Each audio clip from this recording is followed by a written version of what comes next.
ሰላም ሰላም እንዴት ናችሁ? ውድ የቻናሌ ተከታታዮች እንግዲህ በባለፈው ቪዲዮ የክሮም ቡክ ሾርት ያደረገ ክሮም ቡክ የለቀቁላችሁ ቪዲዮ ነበር። የእሱን ቀጣይ ፓርት እንግዲህ ይዤላችሁ መጥቻለሁ። ባለፈው ባገኘናቸው ሾርት መሰረት እንዴት ሾርቱን ለይተን ማውጣት እንደምንችል ነው ማሳያችሁ። እንግዲህ የሚያስፈልገን ፓወር ዲሲ እና ብሎር ያስፈልገናል።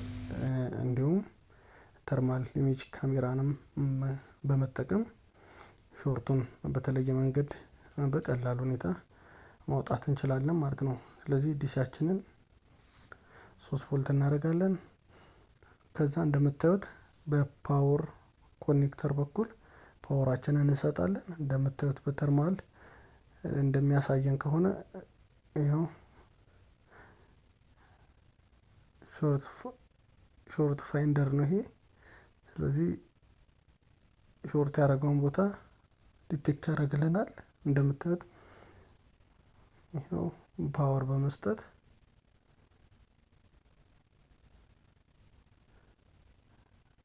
ሾርት ያደረገችውን ቦታ በደንብ አግኝቶልናል ማለት ነው። ስለዚህ እዚህ ጋር ሞስፌት አለች። እዚህ ሞስፌቷ ሾርት አድርጋ ስትበጠብጠን ነበረ። ወይም ደግሞ በሜትር ከዚህ በፊት በቁጥር 1 የለቀቁላችሁ ቪዲዮ አለ። እሱን ያላያችሁ ወደ ቁጥር 1 ቪዲዮን በማየት ልትረዱ ትችላላችሁ። እንግዲህ እንደምታዩት ይሄንን የመሰለ ጽድት ያለ አሰራር በቀላል ሁኔታ በሶስት ነገር በብሎር በማንሳት ሞስፌቷን ማግኘት እንችላለን። ሾርቱንም ማጥፋት እንችላለን። በዲሲ ፓወር ኢንጀክት በማድረግ 3 ቮልት አድርገን ፓወር ኢንጀክት በማድረግ በተርማል ካሜራ እንግዲህ በቀላል ሁኔታ እናውጣዋለን። ይሄው እዚህ ጋር ከዚህ በፊት ሾርት ነበረን።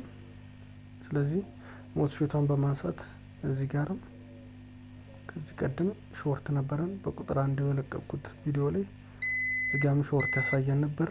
ስለዚህ አሁን ሾርት የለም፣ በትክክል ነው የሚሰራው። እዚህ ጋርም ሾርት ያደርገልን ነበረ። እሱም ይሄው እንደዚህ አይነት መልኩ ሾርት ያደረገው ፓርት ጠፍቷል ማለት ነው። ስለዚህ ሾርት አድርጎ የነበረው ሞስፌቱ ነበረ። ኮሮዥን በጣም የነበረበት ቦታ ላይ እቺ እዚህ ጋር የነበረችው ሞስፌት ሾርት በማድረጓ ሙሉ ቦርዱን እንዳይሰራና ሾርት እንዲሰጥ በማድረግ ላፕቶፑ እንዳይከፍት ያደርግ ነበረ። አሁን ግን በእንደዚህ አይነት ሁኔታ በብሎር በማንሳት እንግዲህ ሞስፌቷን ጽድት ባለ ሁኔታ ሾርት ጠፍቷል። ስለዚህ በተመሳሳይ ቁጥር የራሱን አይነት ሞስፌት እንመልሳለን ማለት ነው።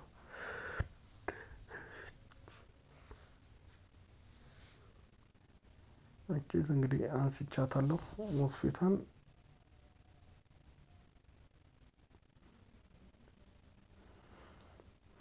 እዚህ በተመሳሳይ በራሱ አይነት ቁጥር ሞስፌቱን መልሰን እዚህ ቦታው ላይ እናደርጋለን።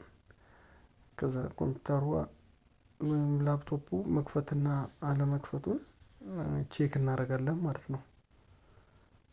እንደዚህ አይነት የመሳሰሉ እና ኤሌክትሮኒክስ ሜንቴናንስ ቪዲዮዎችን ለማግኘት ይህንን ቻናል ፎሎ እና ላይክ በማድረግ በመቀላቀል አዳዲስ ቪዲዮ እንዲደርሳችሁ የኖቲፊኬሽን ምልክቷን ኦን በማድረግ አብራችሁን ሁኑ። ይኸው እንግዲህ እዚህ ጋር እዚህም የነበረውን ሾርት ጠፍቷል። እዚህ ጋርም ሾርት ነበረን ባለ 5 እግር ፓወር አይሲዋ ላይ ሾርት ነበረን። እዚህኛም ካፓሲተር ላይ ሾርት ነበረን። አሁን ሾርት የለንም፣ ጽድት ባለ ሁኔታ ሾርቱ ጠፍቷል። ስለዚህ ሞስፌቱን በተመሳሳይ ቁጥር በመመለስ ማስተካከል እንችላለን ማለት ነው። እዚህ ጋር ባለ 5 እግር ፓወር አይሲ እንመልሳታለን ወደ ቦታው ነቅለነው ስለነበረ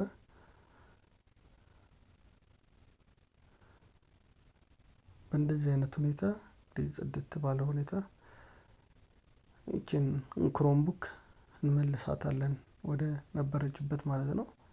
እንግዲህ በቀጣይ ቁጥር 3 ሞስፌትን በመመለስና ላፕቶፓን በማብራት ቁጥር 3 ቪዲዮ እለቅላችኋለሁ። እንግዲህ ቁጥር 3ን ደግሞ በመከታተል ትምህርት መውሰድ እና እንዲሁም ልምድ መቅሰም ትችላላችሁ ማለት ነው። እቺ ሞስፌት እንግዲህ ከዚህ ጋር ነው ያነሳናት። ስለዚህ በተመሳሳይ ቁጥር እንመልሰውና ፓወራችንን ኦን በማድረግ ክሮም ቡካችንን መክፈት እንችላለን ማለት ነው። ስለዚህ ቀጣይ ፓርት እንዲደርሳችሁ ላይክ እና ኮሜንት በማድረግ ፎሎ አድርጎ ይህንን ቻናል መቀላቀል የተሻለ እውቀት ያስገኛል። መልካም አመሰግናለሁ።